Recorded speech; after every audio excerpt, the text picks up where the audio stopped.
Welcome to Early Word. Today I'll be reading from Romans chapter 11.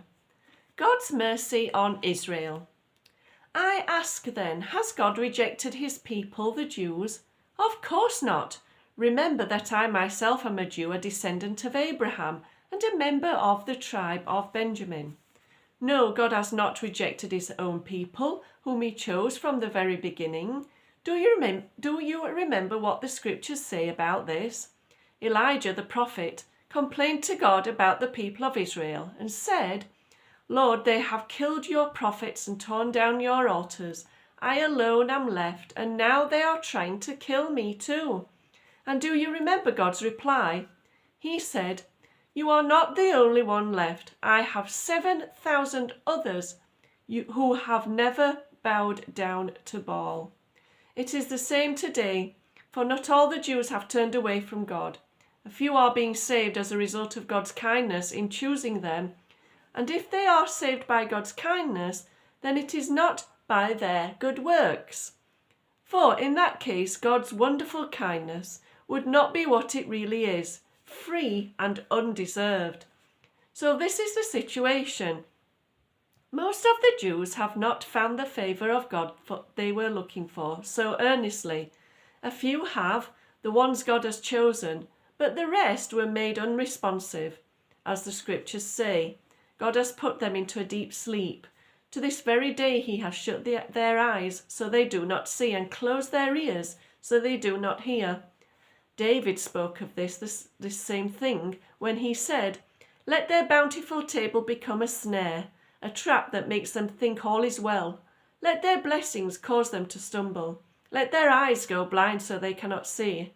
Let their backs grow weaker and weaker. Did God's people stumble and fall beyond recovery? Of course not. His purpose was to make his salvation available to the Gentiles and then the Jews, who would be jealous and want it for themselves.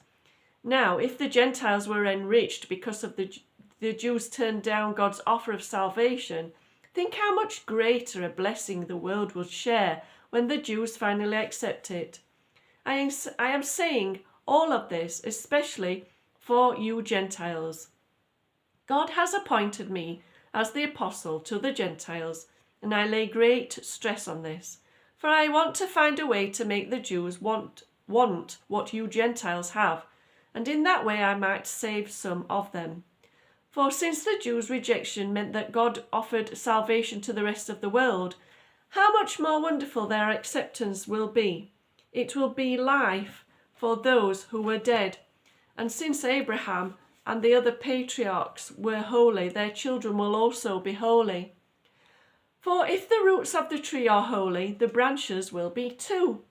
But some of these branches from Abraham's tree, some of the Jews have been broken off, and you Gentiles who were branches from a wild olive tree were grafted in. So now you also receive the blessing God has promised, Abraham and his children, sharing in God's rich nourishment of his special olive tree. But you must be careful not to brag about being grafted in to replace the branches that were broken off. Remember, you are just a branch, not the root. Well, you may say, those branches were broken off to make room for me. Yes, but remember those branches, the Jews, were broken off because they didn't believe God. And you are there because you do believe. Don't think highly of yourself, but fear what could happen. For if God did not spare the branches he put there in the first place, he won't spare you either. Notice how God is both kind and severe. He is severe to those who disobeyed, but kind to you as you continue to trust in his kindness. But if you stop trusting, you also will be cut off. And if the Jews turn from their unbelief, God will graft them back into the tree again. He has power to do it. For if God was willing to take you, who were by nature branches from the wild olive tree, and graft you into his own good tree, a very unusual thing to do, he will by far be more eager to graft the Jews back into the tree where they belong. God's mercy is for everyone. I want you to understand this mystery, dear brothers and sisters. so that you will not feel proud and start bragging. Some of the Jews have hard hearts, but this will only last until the complete number of Gentiles comes to Christ. And so all Israel will be saved. Do you remember what the prophets said about this? A deliverer will come from Jerusalem, and he will turn Israel from all the ungodliness. And then I will keep my covenant with them and take away their sins. Many of the Jews are now enemies of the good news, but this has been to your benefit, for God has given his gifts to you Gentiles, yet the Jews are still his chosen people, because of his promises to Abraham, Isaac, and Jacob. For God's gifts and his call can never be withdrawn. Once you Gentiles were rebels against God, but when the Jews refused his mercy, God was merciful to you instead. And now, in the same way, the Jews are the rebels, and God's mercy has come to you, but someday they too will share in God's mercy. For God has imprisoned all people in their own disobedience, so he could have mercy on everyone. Oh, what a wonderful God we have! How great are his riches and wisdom and knowledge! How impossible is it for us to understand his decisions and his methods? For who can know what the Lord is thinking?